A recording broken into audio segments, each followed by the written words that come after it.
The Red Eye Radio podcast is a service of Freightliner and Detroit.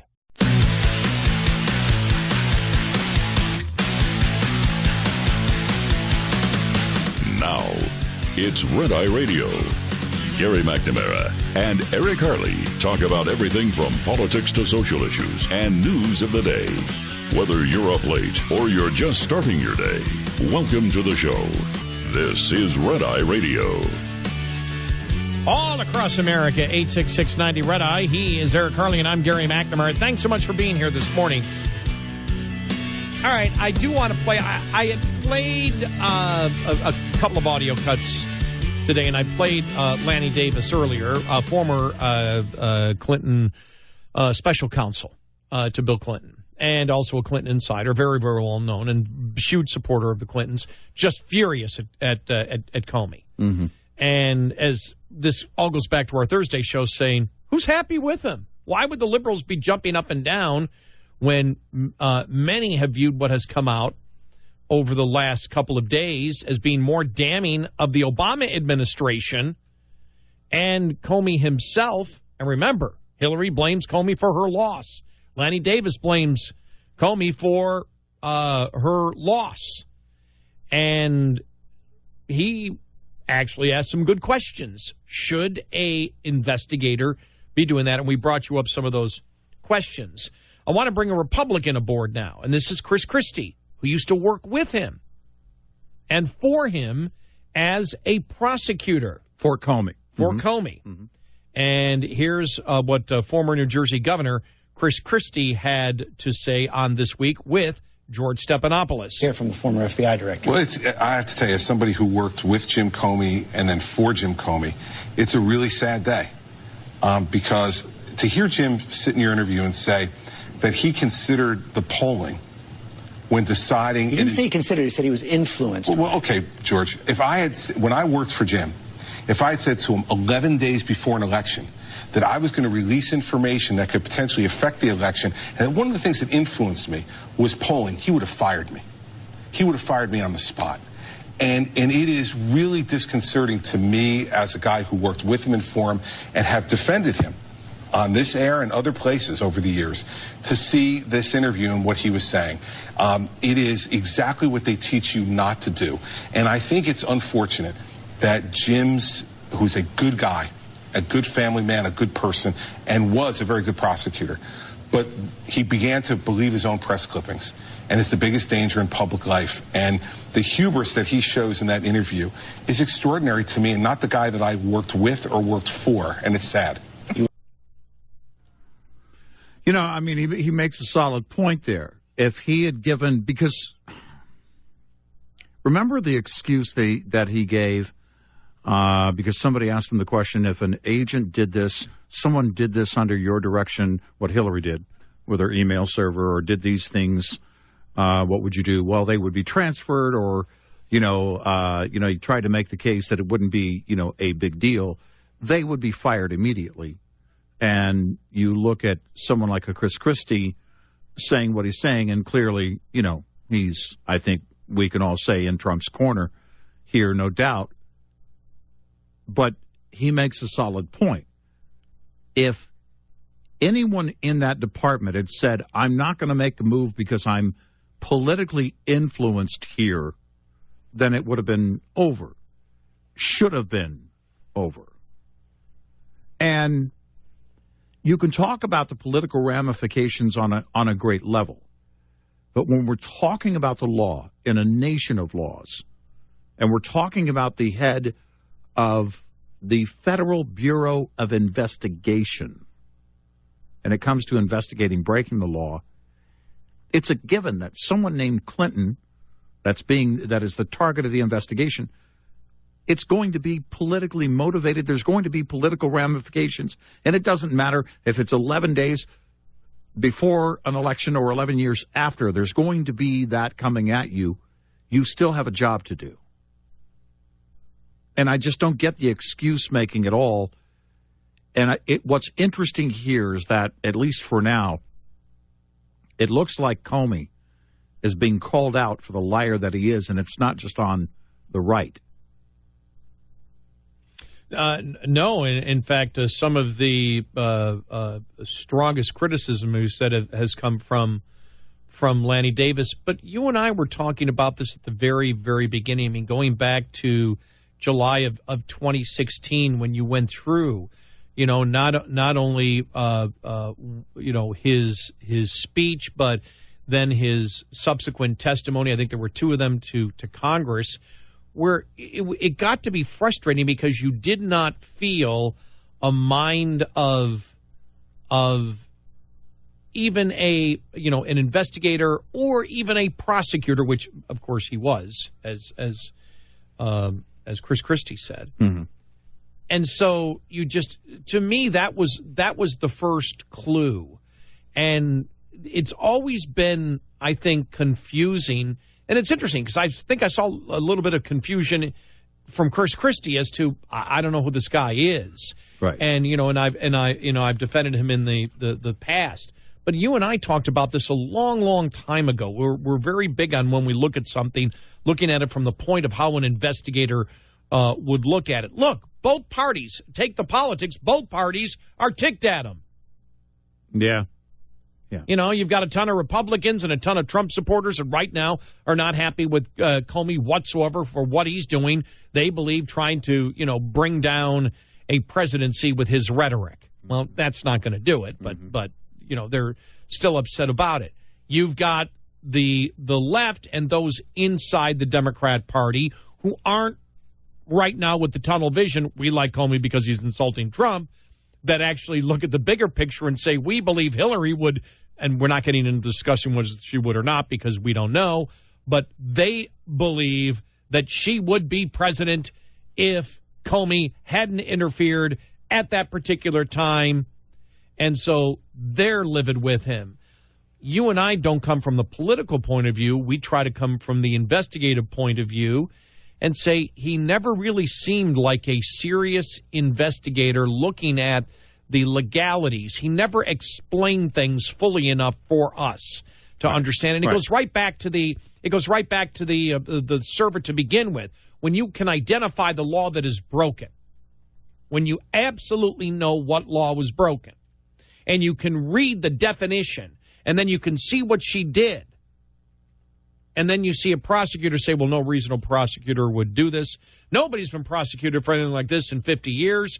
And as we said, well, number one, the whole 50-year thing is a little bit dubious because we didn't have that computerized ability 50 years ago. But the fact is, well, there wasn't another case where a Secretary of State put a personal server in their home, so there really isn't a precedent on that. Right, yeah. And so we looked at it and just said, and as I think it was Trey Gowdy that said, told him, the evidence is having the server the intent is having the server in the house. Right. That's the intent. The intent is not to be in the system that can keep your emails. That in itself, trying to avoid the Freedom of Information Act. Because if you have your own server, then they don't automatically get reviewed and get in and be part of the Freedom of Information Act, which means they're archived by the federal government. That in itself is a crime before you even get to the top secret stuff of the Espionage Act. Mm-hmm. That was clearly defined. Yeah. And then you see when you go everything, well, initially it was grossly negligent, which fit the criminal statute, and then it was changed to extremely careless, which is really the same thing except you're using different words, as many people have pointed out. So you then went to that point where there seems to be politics here. Nothing seems to make sense. It doesn't seem like this is somebody who is an investigator, but somebody who is a politician. Take then that, the FBI, the FISA warrants, everything that was involved in that particular process. And there are, not only do you have Republicans questioning the political motivation or the confusion that they seem to have that this doesn't make sense, it doesn't seem like an investigator, but now you have Democrats calling him a narcissist. Yep. Well, and that's the thing, is that gets back to the language that he uses. And we saw some of that when he testified on Capitol Hill. and we talked about it. It was odd. It seemed It's odd, yes. The questions were odd. The phrasing was odd because the phrasing depicted or was indicative, I think, of a thinking that is outside what you would expect, the analytical thinking of a director of the FBI to be. It lacked critical thinking skills, in my opinion, and so this is where then he loses credibility. Well, then politically, you can talk about Lanny Davis or Chris Christie, who both politically we know where they each stand on opposite sides here.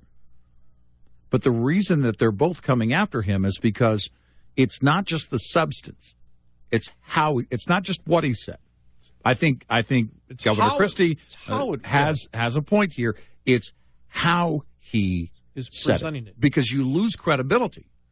If it were, look, here were the facts, and here's exactly why I did what I did, and it was that analytical approach used with that kind of language that you would expect, then it might. I'm not saying it would be different than from a Lanny Davis or different from even a Chris Christie.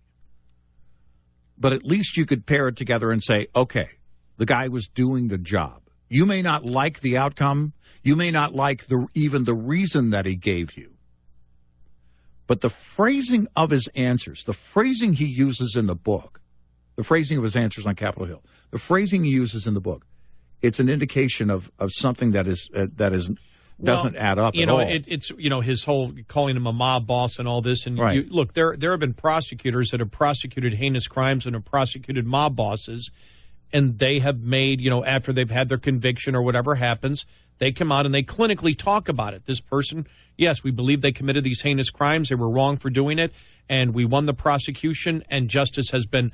That's what you expect. You don't expect it to be personal. Right. Look, when you're FBI director, when you're in eventually you're going to be fired one way or another, especially when you're involved in the politics of all of this. It's the fact of how personal it is from somebody who was an investigator that I think has shocked a lot of, prosecutors and people in the FBI across the board. Well, they're because like, this isn't the mind, this isn't the critical thinking mind. Get the facts. Investigator / prosecutor that, as Chris Christie said, that I used to know. Right. That if I would have done those things, he would have fired me. Well, because if you look at, someone who, if you think they're morally corrupt or they're dishonest or whatever it is, even, what we do here, if we tell you someone's lying, we'll tell you why we believe they're lying, that they knew something and they're saying something very different. That's what constitutes a lie. Well, that's what you should have heard from Comey. If Comey had wrapped it up, had there been a solid case made on the investigation with Hillary, and then he said, look, I believe she's dishonest or was being dishonest here, and here's why. That's one thing. But he didn't even wrap it up. There wasn't even that complete work done from the agency, in my opinion, not from what he showed us. He did not demonstrate a very thorough process in that investigation. So not only does he lose credibility in how he talks, he loses credibility because he didn't present a complete case to the American people. It was just short. If you want to get in, we do have a line open, 866-90-RED-EYE.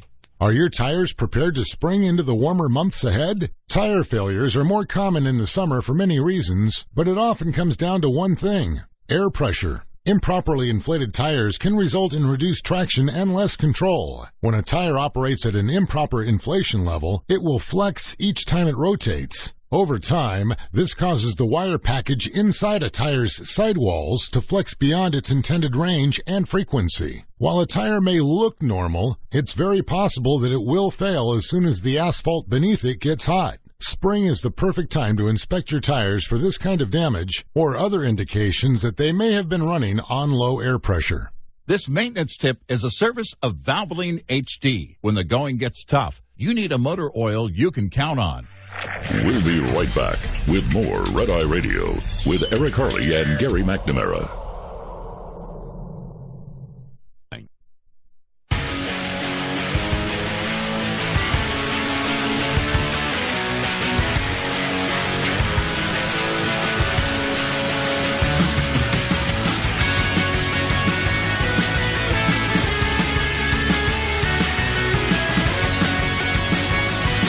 It's Red Eye Radio. He is Eric Harley, and I'm Gary McNamara. Let's go to Dan in San Rafael, California. Dan, hi. You're on Red Eye Radio. Welcome to the show. Hi. Hi, guys. Great show. I just wanted to throw a couple things out. One, the tarmac meeting between Loretta Lynch and Bill Clinton was choreographed.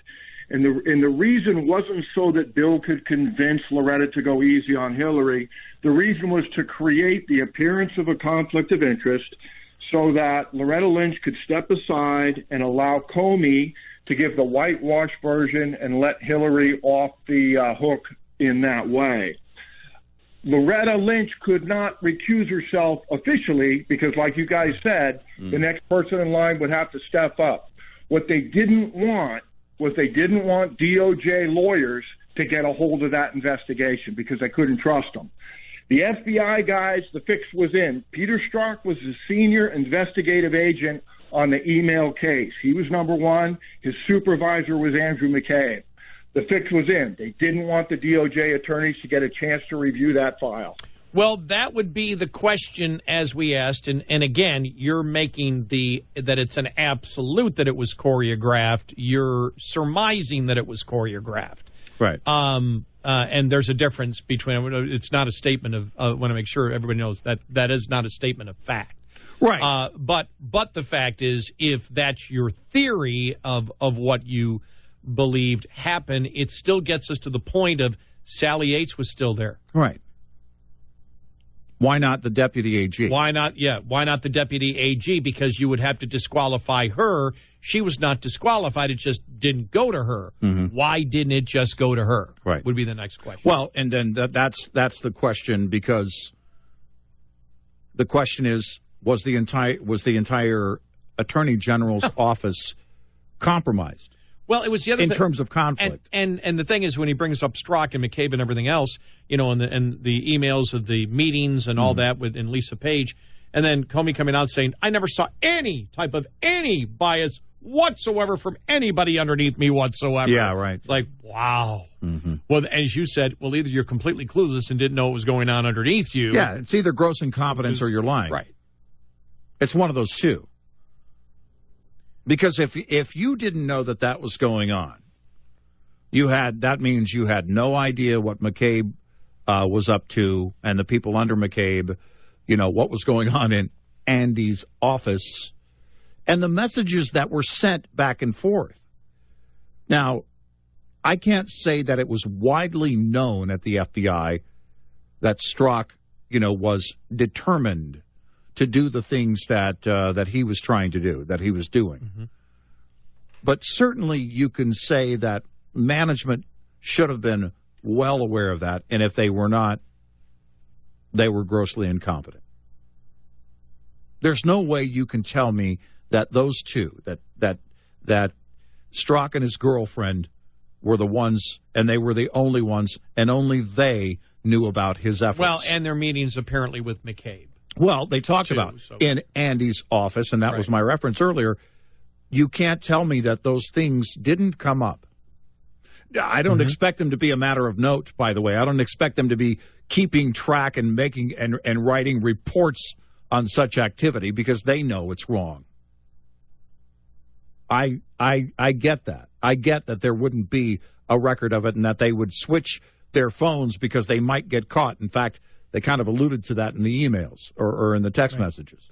But even if your theory is correct that it was choreographed, so Loretta Lynch would have to recuse herself. So she'd have an excuse. So she'd have an excuse to recuse herself. It still leaves Sally Yates. Right. She was the next step to go to. Why didn't they go to that step?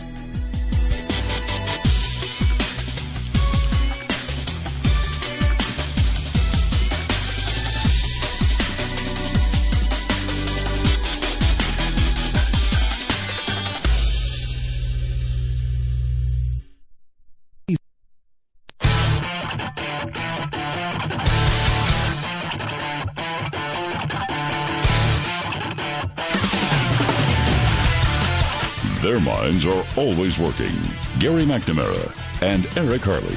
Red Eye Radio. And he's Eric Harley. I'm Gary McNamara, 866-90 Red Eye. Okay, a couple of the other stories out there, because there are other stories that are definitely, I won't say of importance, but they entertain us. A new survey of workers in pot-friendly Colorado finds that food service industry workers are most likely to have employees who use marijuana. Food service industry. Okay. The survey used a 2015 survey data involving more than 10,000 adult workers from across Colorado, which is one of the 29 states which have legalized marijuana for recreational or medicinal purposes. Workers from various industries were asked if they'd use marijuana or hash at least once over the past month. The study was led by Roberta Smith, a Colorado Department of Public Health and Environment. Overall, her team found that 14.6% of all workers said they'd used marijuana recently. However, the rate of pot used varied greatly by age and job type. For example, nearly 30% of young workers, those between 18 and 25, answered yes to marijuana use question.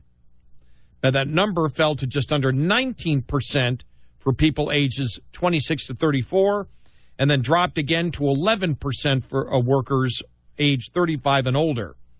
As for job types, food preparation and serving had the highest prevalence of current marijuana users. Smith's team said, with nearly a third admitting to using the drug.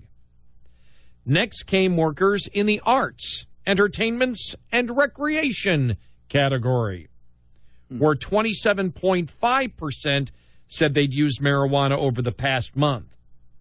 Other fields of work had relatively few pot users. For example, about 10% of transportation workers said they'd recently used a drug. About 6% of teachers and police said that they had done so. Smith and her colleagues believe that the state or the rate of marijuana use in food service and or arts recreation simply reflect a high proportion of young workers that those industries attract. However, on-the-job use of any mind-altering substance can raise the risk of workplace mishap and injuries. Employers and safety professionals in states where marijuana use is legal have expressed concerns about potential increases in occupational injuries, such as on-the-job motor vehicle crashes related to employee impairments. So there you go. But they didn't ask the question about whether you do it when you're on the job. Right, yeah. Yeah, well, That would wouldn't be you want to interesting to start see. it with, are you high right now? Yeah, I don't know that there's much of a, you talk about arts and entertainment and all of that. No surprise there. And with servers, I think they're right. It's probably the fact that there are young people that, greatly make up that population. So Maybe it's just me. Mhm. But if I was doing drugs and anybody said we're doing a survey, how would you answer? No. I would answer, I'm sorry, what was the question? I don't, yeah. What's interesting is that we don't live in a I'd be state where it's legalized. I'd be paranoid. Well, why do you want to know? We're doing a survey. Who's going to know about the who's survey? asking? Is this a Facebook survey? Hey. It's a Facebook survey. Everybody's going to know. Who's that guy? And I don't know. I am curious about the culture that is changing in those states where they've legalized. And Colorado, leads the pack there. So it's like there's this this growing divide between a state that has legalized and the rest of us who have not. In terms of culture, in terms of what's acceptable socially. When I was in finance and banking, this is during my college years, so this goes back to the 70s. People would go out and drink and smoke pot at lunch. That's right. 43 years ago. Right, yeah. And they were all young people doing it. Right. Socially acceptable, though, is a different thing. I mean, in those cliques, young people back then in the 70s, it was a thing. And, of course, in the late 60s. Well, that's why I guess I'm trying to relate to today's youth. They say more youth do it today. Yeah. In those cliques. Is it just acceptable? And is it just as acceptable as it was 43 years ago? Well, my question is by the general public, is it more socially acceptable in those states? I have to believe it is. Well, not at work. No, I didn't imply work. Yeah, no, well, that's why I was talking about work. I was talking about actual workplace use, so people go out to lunch. Right, yeah. I was trying to relate it to, not an industry or well, I mean, it wasn't as socially acceptable if you think about it on a wide scale. No, it wasn't as socially acceptable. Not as it is now, no.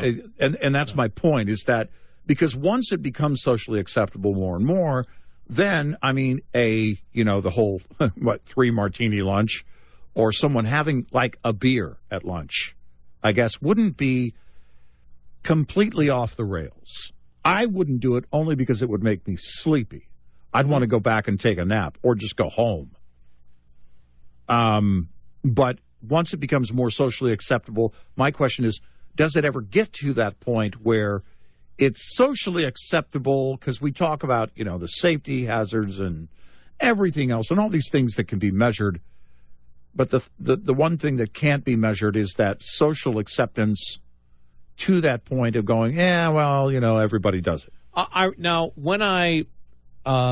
Now drinking was socially acceptable. Yeah, right. Even in the workplace. I mean, people used to go out. If you got, I remember one time I got bill collector of the month. Mm-hmm. And they brought me out to drink for lunch. That's what you did. Right. And I remember coming back, and I never had been that. I've never been a good drinker. Mm-hmm. So I don't know how many I had. It was beer. Mm-hmm. But I remember just doing nothing the whole afternoon, just my head, this going back 44 years ago, right. My head just basically on the desk going, let me go home.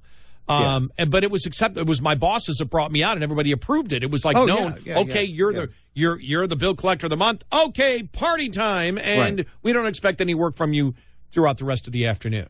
Right. And luckily, I didn't have a vehicle. Then I took the bus to and from work. Yeah. So, yeah. When I then went into, this would have been just about 40 years ago, when I went into machining then. Mm-hmm. They didn't want you to do it, but nobody drug tested, but a lot of the young people still did do it, even in machining.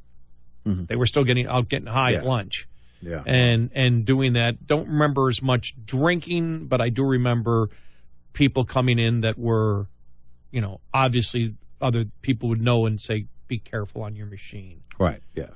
But now, today, so it was frowned upon. People still did it. I can't imagine doing it today with the liability on it today. That's why I believe everybody that I know that is a machinist now would be getting drug tested. There would be random drug tests. Yeah. It would be a massive liability for the company. Yeah. Because that's the one thing that I wonder in states like this when it comes to on the job, in dangerous, or very high risk activities at work. How many people? Well, even if you look at like a server, a glass breaks and you've got to clean that up, and you skip protocol or you ignore protocol on any given thing, and in any workplace, there could be a number of injuries that happen. So I don't know. We talked about that other side of it, of how you monitor that as an employer in a state where it's been legalized and is becoming, of course, clearly more socially acceptable. How do you monitor that? Because it is different than monitoring if you're talking about measuring the substance in the blood, or whatever it might be, because you can have the argument and say, well, I can function just fine. That's not the debate. The debate is the liability when it comes to those legal matters of an employer, and then all of a sudden, the employee hurts a patron. There's an injury there, and they can measure something in the blood, an hour later or a day later or 24 or 48 hours later. Or 2 weeks later. 2 weeks later, whatever it is. Pot takes at least 30 days to get out of your system. Yeah, and that's, I guess, the level of intoxication right, and influence at that point. It might, I guess, is your point that it may not, you might have not been physically affected by it at the point where you made the mistake. Did it affect your judgment? Because you hadn't smoked in a week. Mm-hmm. But the fact is, could somebody still win a lawsuit because you had marijuana in your blood? Right, and they can make the point that your judgment was affected. By the way, yes. There's a new study. I saw a new study a few months ago about cognitive abilities and people who drink, whatever it is, multiple, drinks a day or whatever, and the great decline in those cognitive abilities. So you could make the case for alcohol too. The point being is that when you bring another substance into it, the lawyers are going to go after that. The people who are, trying to get something or hold somebody responsible, they'll look at something that doesn't really have the same kind of measurement and has not been worked out scientifically just yet. That's what I want to see. Our companies in Colorado now, especially, if you're talking about machining jobs or even in serving and things like that, looking at it and believing that we have a huge increase in the use of, for example, pot, mm-hmm. and that's going to affect my liability down the road if something happens. Yeah, I mean, an employer can say zero tolerance on or off the job. They have the right to say that. So that's just the way it is. That's the way, in fact, it's that way with alcohol. I have a family member who you can't have alcohol at any time because you might be called in the middle of the night to drive a company vehicle. You can't have a beer with dinner. That's the policy. You don't have to work for them, but that's their policy. On vacation? Yep. Can't do it because you're always on call. You're in management. You could be called in and flown in by the company at any moment. Can't do it. Was that the Weinstein Company's philosophy? I don't think it was. Not so much, apparently. Yeah. So they probably had a price list for all that, I'm guessing. So you're going to pay me a lot of money then. I can't even have a small glass of wine. Cannot. Zero. Oh, then I want seven figures. Yeah, right. Exactly. Well, because then you get into, the whole thing with prescription meds and opioids. There are jobs you can't do legally while on those prescriptions. So, there are a number of things that are there, mm-hmm. And people will make the case for medical marijuana or whatever it is, but there are jobs where you can't. 866-90-RED-EYE. Get in touch with Red Eye Radio, toll free at 866-90-RED-EYE.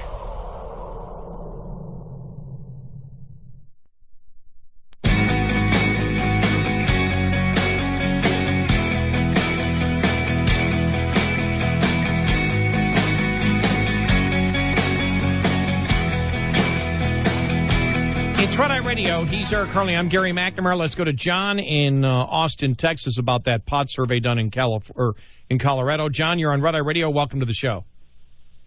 Hi, thank you for having me on. I agree with you guys in some of the aspects of what you're saying, where you have certain jobs that you really shouldn't be sitting around being stoned on. Probably in the medical field and different professions along those lines, but majority of the workforce in America nowadays is a paper pusher in one way or another. They're admin style. And I was in the military and I didn't smoke pot. When I got out of the military, I started smoking pot, and I've been smoking pot for about the last 20 years, every day, all day. Now I don't do it like where it's excessive. Every day, all day. Every day, all day isn't excessive? Well, it's like, in the morning I'd take a hit or two, and within 10, 15 minutes, you're down on, it's like smoking a cigarette for your first time. When you're a constant user of it, it's like smoking a cigarette for the first time. What you're saying is you just want to stay high. It just takes more for you to stay high. No, I've tried other medicines like Prozac and different things that have been prescribed to me, but you don't get the. Okay, let me ask this: is your point that you don't believe job performance for many is affected by regular smoking of pot? Is that the argument you're trying to make? Because again, I'm not gonna argue with that because there's no way to measure that. Because there is no way to measure that. Overall, I would disagree with that assumption that if you look at the capabilities that you have not being high as to what your critical thinking skills are of being high, I think most people have better critical thinking skills when they're sober. Yeah. But that's not the point. I'm not going to argue that with you. The point is, what will the lawyers say? It's the liability. It's the liability. And what the companies can afford to take on in terms of liability and what they can't afford to take on. Right.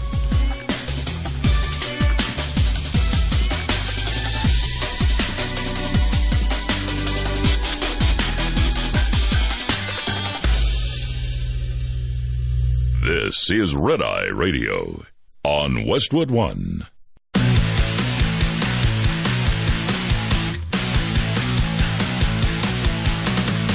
Now, it's Red Eye Radio. Gary McNamara and Eric Harley talk about everything from politics to social issues and news of the day. Whether you're up late or you're just starting your day, welcome to the show. This is Red Eye Radio. All across America, 866-90 Red Eye. He is Eric Harley. I'm Gary McNamara. In the news today, James Comey's interview last night with George Stephanopoulos. As bad as this will be for me personally, this is my obligation to protect the FBI and the Justice Department. Given all that had gone on, the Attorney General of the United States could not credibly announce this result.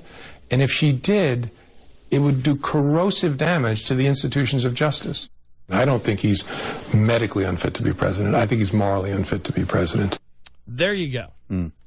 James Comey last night. And really not a lot out of this. As you and I have said, and we said this as recently as Thursday night, Friday morning when we were on the air, and we were just getting the excerpts out, that it seemed as if he was doing more damage to the Obama administration than he was the Trump administration. And as we saw the reaction from former special counsel to Bill Clinton and Clinton insider Lanny Davis yesterday, just blistering him, calling him a renegade narcissist liar. Wow.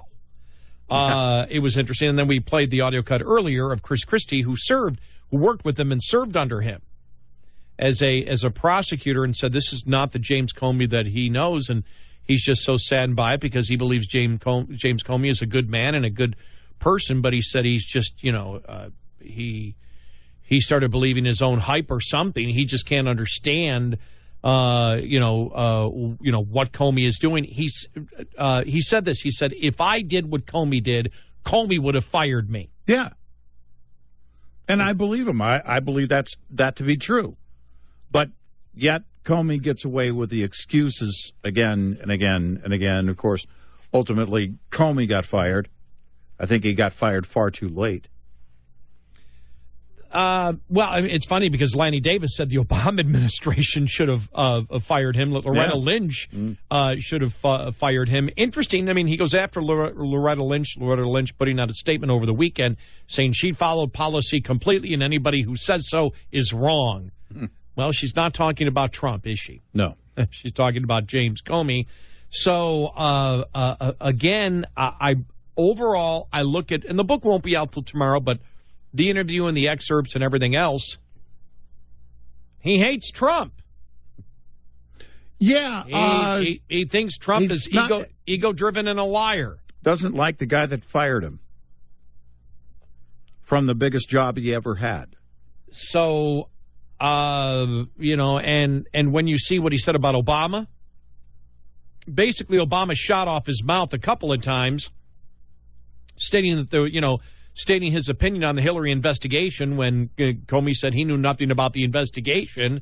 And then he would, like I said, he went after Loretta Lynch also in the interview, too, saying it would have been corrosive. Why? It was just a mistaken, plane meeting. That's all. Why would it have been so corrosive? What else did you know? What is that classified, unverified information that you claim that you have. And this is the other thing, too. So you had information on Loretta Lynch and didn't tell her? Well, I mean, when she recused herself, it was a given that she wasn't going to step forward with that. What about Sally Yates? And that's the other big question. Why didn't Sally Yates, who, we see that Rosenstein gets a ton of responsibility. Yeah. Under Jeff Sessions. Yeah, something, in fact, pretty huge in terms of responsibility. Why didn't everything go to Sally Yates at that point? Right. And why didn't the Justice Department, look, Comey, you don't have to make a speech. You finish your investigation, you give it to us. Mm-hmm. Well, I had to do it because of Loretta Lynch. Hello, I'm Sally Yates. I get to do it. Yeah. And remember, I hate Trump too. But why didn't he go to Sally Yates? Well, why is it that he was given that authority? Here's the thing, is he doesn't just take that authority. Nobody objected to him taking it. I'm not saying he took it.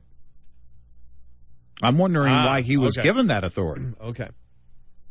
That's not the chain of command. Well, as he said, and this is the thing, it doesn't make, and we said this in the very beginning, you've got a bunch of dots here, you try connecting them, and it just doesn't work out. For example, where he also said to George Stephanopoulos last night, never did he believe that, anything was being communicated from Loretta Lynch, who would have been a corrosive. Mm-hmm. It would have been corrosive if she would have made the decision as to whether to prosecute or not. But no, he doesn't believe there was any direct communication between her and anybody else in the Justice Department. Well, then why didn't Sally Yates get it then? Right. If there was no communication, she should have gotten it. The FBI isn't the prosecuting arm. Every time he makes a statement, you say, yeah, but, and you would think that in a seasoned prosecutor, and I think this is what's bothering a lot of people, whether it's people that work from like Chris Christie or other attorneys out there that understand, the Justice Department and how the FBI works, that you have all these dots here that you start connecting them and they just don't make any sense. It's almost as, well, no, this is my opinion. Well, yeah, Hillary Clinton, well, yeah, initially grossly negligent. That was changed to extremely careless. We can identify in the law exactly what she did wrong, both in trying to avoid the Freedom of Information Act and the espionage law when it comes to putting a private server. You know what the intent is? The intent is not to have your information being monitored by the government. Yeah. That's why you put it in your house. Right. You don't need it for convenience because you still get all the private access. You still get your access to all of your email. Mm-hmm. The only reason you put it in is because you don't want the government to be able to get a hold of it. Sorry, you're a government employee. By doing so, that's the intent. So when he made that point, that came across to so many people as political. And now what you're finding from Democrats is him coming out. Because this is what Lanny Davis is saying. Democrats are now furious because they're saying, oh, wait a minute. You came out and announced that you were put out a statement that you were going to reopen the Hillary investigation. You didn't need to do that. All you needed to do was put the warrant out, get it, check all the emails out. You didn't have to tell everybody why. Right. And then you could have gone afterwards and gone to the House Intelligence Committee or Congress at that point and say, okay, guys, these new emails came out. We checked them. Everything's clear. And at that point, but you didn't need to announce that you were going to reopen it. You never, I promised that to Congress. And as Lanny Davis said, no, you didn't. Here's the quote of what you told Congress. I'll look at any evidence that comes in. Said, so why did you do that? So everybody is just walking around going, what is he talking about, sort of? Well, it's on both sides. It's inconsistencies across the board. Nothing of what he's saying makes sense. None of it jives. None of the excuse-making jives. And it really reeks of something purely political and nothing of a seasoned investigator. Or anybody seasoned in the procedural aspects of an investigation, even. He loses that credibility. and can't make those solid points, which is how you get to where we are. We have people both on the left and the right that are calling him out. Because I don't feel like he's being honest. I didn't feel like he was being honest when he sat in front of Congress. Twice. And he just had this arrogance about him. Well, you see all the confusion with his interview, which only covered a small portion of it. Mm-hmm. And then, and then you've got this entire book coming out that everyone will be going through. By the way, every sentence, every period, every exclamation mark. Go ahead. What was left out? What wasn't aired? And why? Yeah, and because I heard it was 5 hours of interviews that they put into an hour. Right. And so you see the excerpts that have come out. There's just massive confusion. There's massive allegations coming, even more from Democrats than Republicans right now. Mm-hmm. Because he really didn't say anything about Trump and Russian, and Russian collusion and possibly being, guilty. The only thing he said is, possibly, he could have been what do you say that possibly he could have been? Potentially he could have been blackmailed by the Russians. Right, potentially. Didn't mean. Well, gosh, let's look at Hillary. Exactly. So it just. None of it made any sense. And like I said, when you see Lanny Davis and the accusations from Lanny Davis that he's what do you call him? Not a rogue, forgot the exact words that he used. But it was like, whoa. Yeah. Renegade. Yeah, right. A renegade narcissist. A lying renegade narcissist. Is what he called James Comey, not Trump. I want to make that clear. Right. Didn't want to confuse anybody out there. Yeah. Like I said, I didn't expect today to say, wow, he's hurt the Democrats more than he has the Trump administration on this. Yeah. He's hurt the Obama. He's made you question more of the Obama administration and Loretta Lynch and the Department of Justice and the FBI itself, and got emotional and angry and spiteful at the Trump administration. That shouldn't be the lead headline, because the lead headline, when I woke up last night, was, Trump's unfit. Yeah, morally unfit. Morally unfit. Right. Right. Like, that's it? Really? So what you're saying is what millions of others have said on Twitter for a year and a half? Breaking news. The guy that got fired by Trump thinks he's unfit to be president.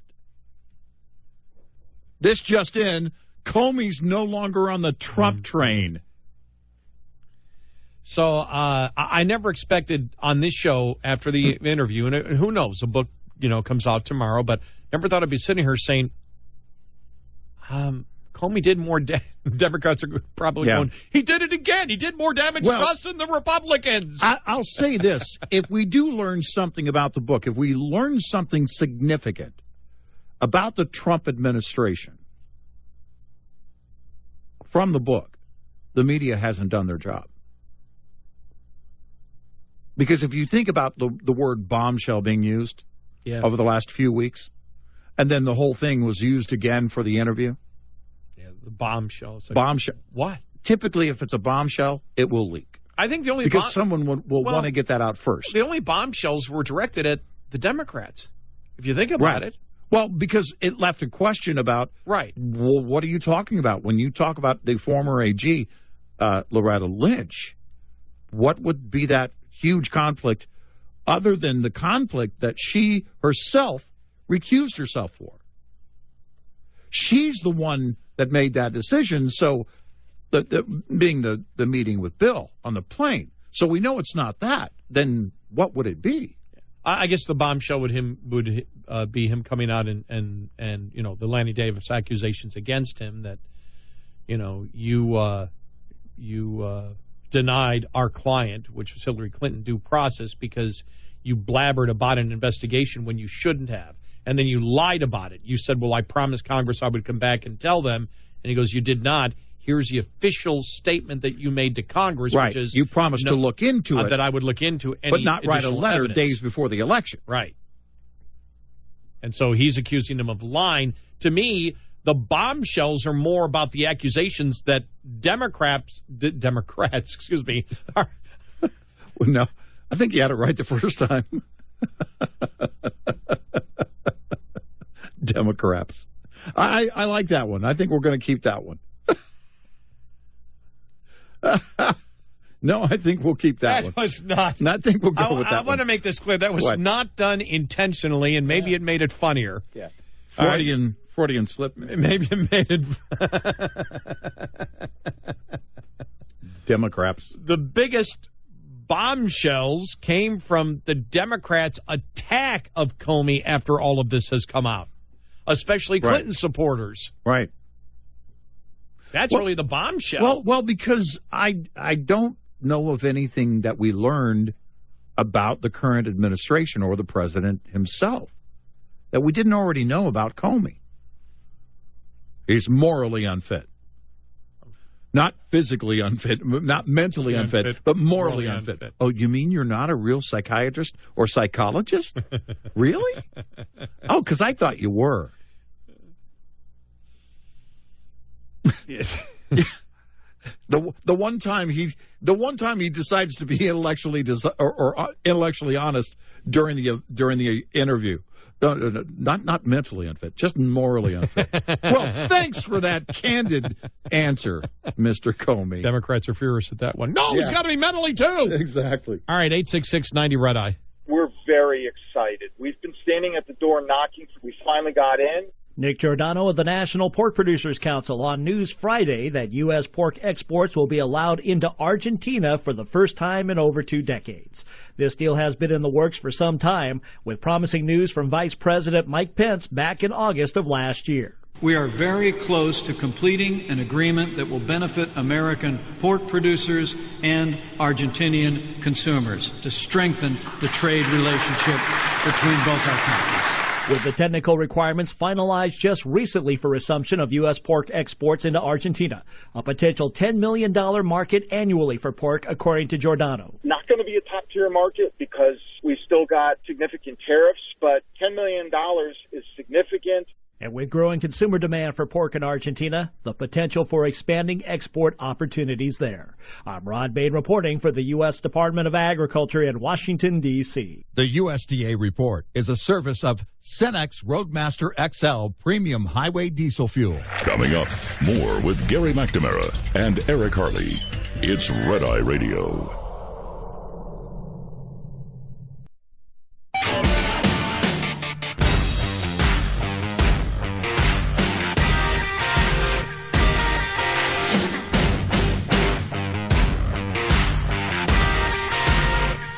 It's Red Eye Radio. I'm Gary McNamara along with Eric Harley. Also in the news. You will not laugh. You will not cry. You will learn by the numbers. I will teach you. Now get up. Get on your feet. Hoorah, Semper Fi. Gunnery Sergeant Arlie Ermey here. Just sad, isn't it? Yeah, it is. The death of Arlie Ermey at 74 years of age because of pneumonia. There's a guy that embraced typecasting. Not only was he a drill sergeant. He was a gunny. Yeah. Yep. But he portrayed one. Yeah. And then that was it for him. I know he played a couple other roles. I remember him, as I mentioned earlier, in the movie Seven, where he was a police lieutenant. And he did great in the role. I accept him completely as that. Yeah, definitely. But no, he was always the gunny, wasn't he? Yeah, absolutely. He'll be remembered, I mean, in that role, in those types of roles forever, and we thank him for his service to this country. Yes. Here's your forecast. We'll stay continued dry in the west. The weather and crop bulletins indicating some severe drought now for northern New Mexico, central Arizona, and especially northern Texas, and a good portion of western Texas under drought conditions. The 30-day and 90-day forecasts both show drier than average conditions for that region. The week ended Friday with some heavy snow in the northern tier states north of I-90. Heavy rain in the south for the weekend. That's moved off the East Coast. We're looking for drying conditions today for places like Charlotte and a high of 59. Same for Atlanta. Temperatures there will climb tomorrow by about 10 degrees. Most of the abundant sunshine will be in the central U.S. Dallas 76, Kansas City 53. For San Francisco, today showers. Those will extend up the coast I-5 through Seattle. There's a look at your national forecast from Red Eye Radio. I'm meteorologist John Trout. Thank you so much, John. 866-90-RED-EYE.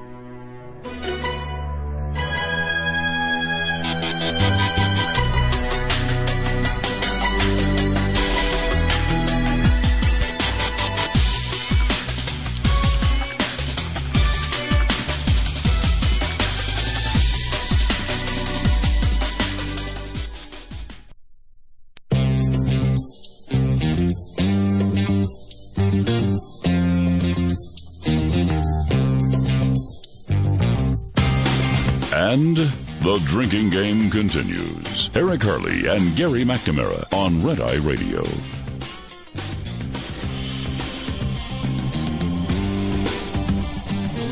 It's Red Eye Radio. He is Eric Harley, and I'm Gary McNamara. Our audio cut of the day, I was going to play Lanny Davis, but we had played that, and he's been hyped up all over the place, with calling James Comey the renegade narcissist, the lying renegade narcissist.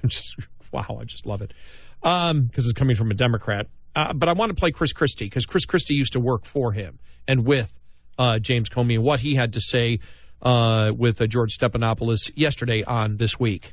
Hear from the former FBI director. Well, I have to tell you, as somebody who worked with Jim Comey and then for Jim Comey, it's a really sad day, because to hear Jim sit in your interview and say that he considered the polling when deciding... He didn't say he considered, he said he was influenced. Well, okay, George, when I worked for Jim, if I had said to him 11 days before an election that I was going to release information that could potentially affect the election, and one of the things that influenced me was polling, he would have fired me.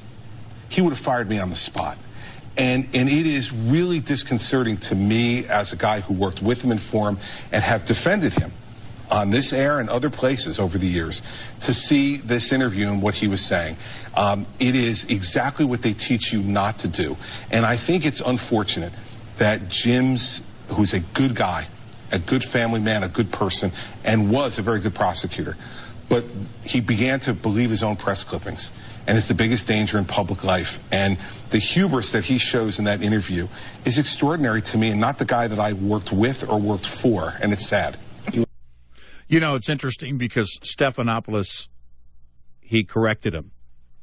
But if you were influenced, that means you had to consider it. Yes, exactly. That there was, in fact, a great deal of consideration in that decision-making process, George. So I mean, because it was an unnecessary correction. Now wait a minute. But Schmutzy says, yeah, right. Schmutzy says that her husband has so much integrity.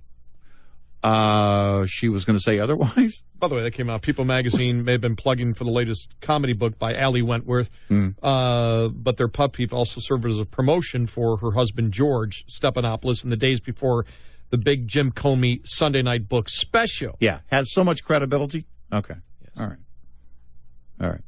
By the way, I didn't expect her to say otherwise. I was blown away by him because he has so much integrity. Now, we call her Schmutzy because she was the actress in the Schmutzy episode with Seinfeld. So right. Just, Ellie Wentworth. Yeah, I caught that too. Well, influence, not considered. Well, that means you were which influenced, in turn means you considered that means it. There was, in fact, a great deal of consideration in that decision-making process. And that's if why you were influenced by it, you had to consider it, didn't you, George? That's why Christian just blew him off, sort of. Yeah, George, whatever. Well, because it's one of those unnecessary corrections, because you're not correcting the point in general to be made. You're not countering the point to be made. If you say you're influenced, well, then there had to be a great deal of consideration.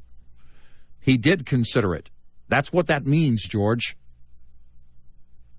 Let's go to Rod in Fort Smith, Arkansas. Rod, hi. You're on Red Eye Radio. Welcome to the show. Hi, Rod. Hey, thanks for taking my call, guys. I'm really interested in the topic tonight. You know, the Donald thought he was going to go drain the swamp, and what he ran into was this big iceberg called the deep state. It'll bob around, and the point will pop up like a judge over here that issues a warrant that shouldn't be, and an attorney general over here that won't do anything, and it's a much bigger iceberg than Donald, or should we call him the Don now? So because he's a mob boss. Yeah, right. Yes, exactly. So James Comey, he's not a tip of the iceberg. He's the squirrel, like I say. He's running around top of the iceberg trying to find this big acorn. And but Donald's, he's amused with him for a while. I'll keep him, like a pet. And then he starts to get irritating, and well, the squirrel's got to go, right? So Jim Comey's got to go.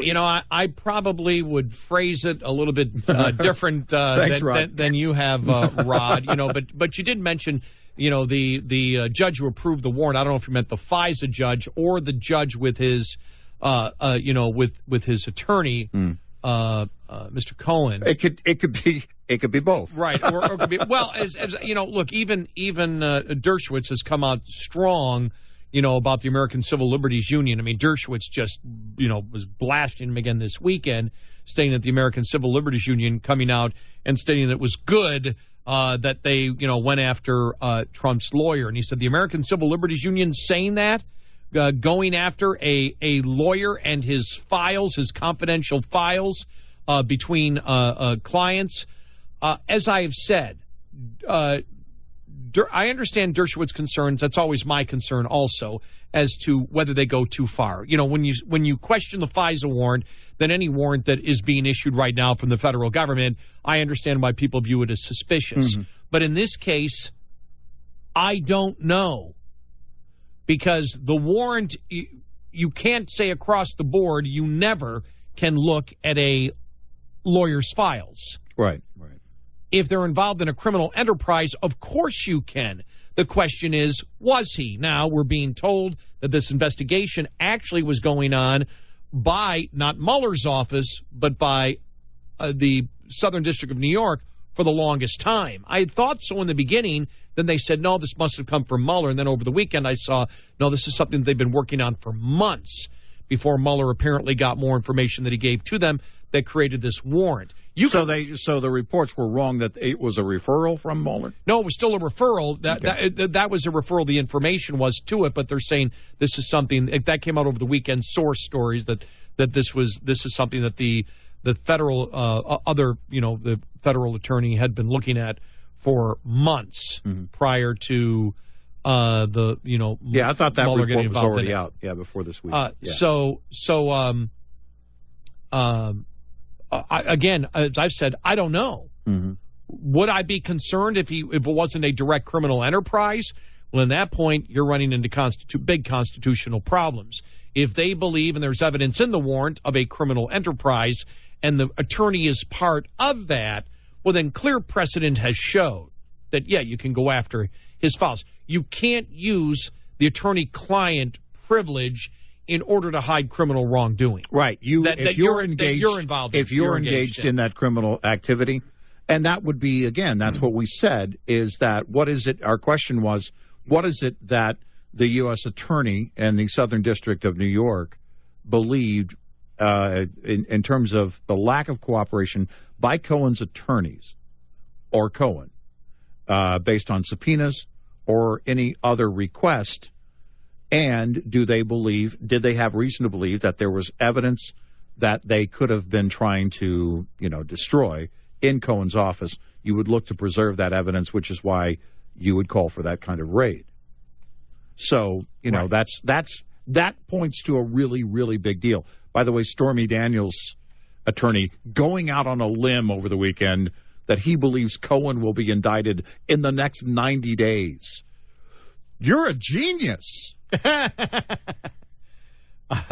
Finally, my favorite story of the day or of the weekend, entrepreneur Andrew Yang has a big goal. He wants to get to the White House. Okay. And he's aiming to get there by selling America on the idea that all citizens aged 18 to 64. All citizens. All citizens. He did not define it by income. No. All citizens 18 to 64 should get a check for $1,000 every month, no strings attached, from the U.S. government. Yang, who is 43 years of age, born in upstate New York in 1975, will be running as a Democrat, according to his campaign website.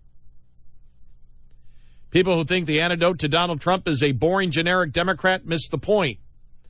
He is a sign of massive institutional failure on both sides, Yang said on April 2nd. A universal basic income payment, which Yang calls the Freedom Dividend. The Freedom Dividend is one of his major policies. Yeah. He would pay for it with a VAT tax. Yeah, Basically, which would be a massive taxation, which would cost many people more than that $1,000 per month. Yes. Let me see. They talk about $1,000 a month has been talked about before. Unions have talked about it before. Right. Plus $1,000 a month. UBI has been studied and modeled by the Roosevelt Institute, says Yang. It could grow the U.S. economy by 12.56% after 8 years if paid for by increasing the debt. Remember, we talked about that one. Mm-hmm. That you do it just by, remember that left-leaning institute says you just increase the debt by $3 trillion a year. Yeah. Because if it's between 18 and 64, and that's roughly 200 million people, $1,000 is roughly for 12 months is roughly gets you up there to between $2.5 and $3 trillion. So you just grow that every year, and it'll, because that money is into the system. We won't talk about inflation because that's just like you think about it. That's just like that is printing money. Yeah, right. Because you're just growing the debt by it. You're just growing the debt. You're not technically printing it, but you're just growing the debt and growing the debt and you're growing not the debt increasing and growing the productivity. You're not increasing productivity at all. You're just in fact, it would likely do the opposite. Inflation, I think, would skyrocket. Mm-hmm. Mm-hmm. Yeah.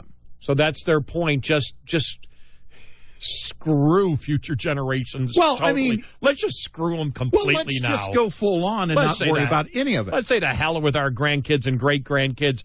Let's just start giving ourselves cash. Well, why just 1,000? My question. Right. Why not 10,000?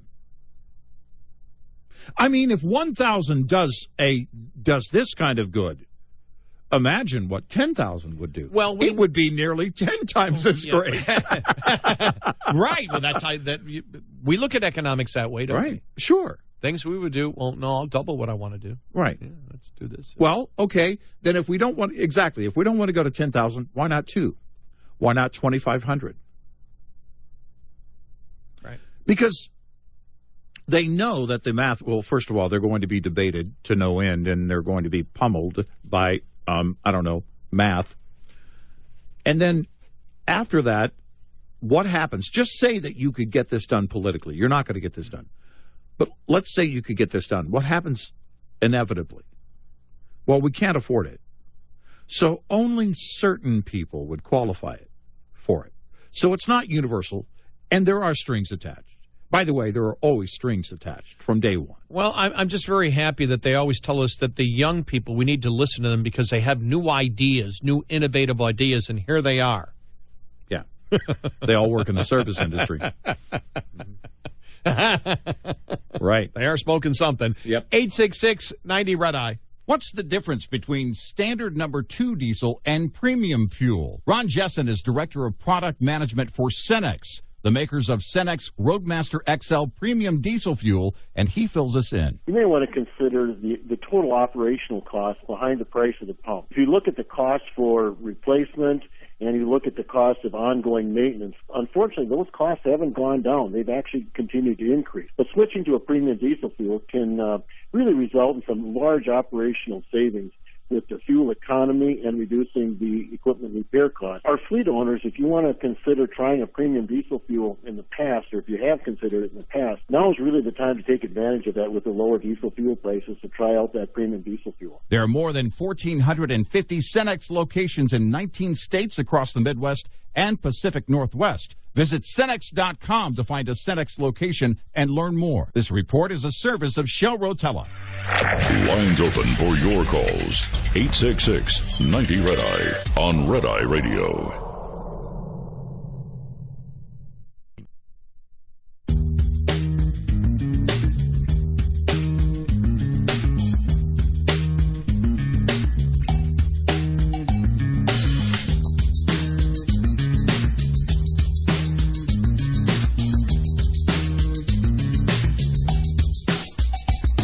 It's Red Eye Radio. He is Eric Harley, and I'm Gary McNamara. And finally, that story from Starbucks, the incident involving two black men who were unfairly arrested on Thursday and charged with defiant trespassing. Witnesses say the men didn't do anything, were merely sitting in the Starbucks waiting for a colleague. Right.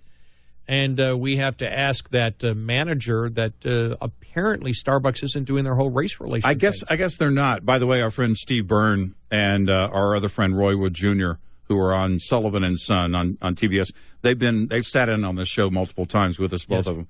This is so funny. So Steve Byrne, yo, Roy Wood Jr., love your comedy. Would you please meet me at Starbucks at 9 p.m. tonight? Just a heads up. I'll most likely be there around 9:15-ish. Roy Wood Jr., who's African-American, writes back, Steve, as honored as I am by your invite to Starbucks, I will be unable to arrive before you. Please inform me of your arrival, and I will then leave the house at that time. Wow. I love those guys. I just love it. I miss them. Very I miss funny that guys. show, too, yeah.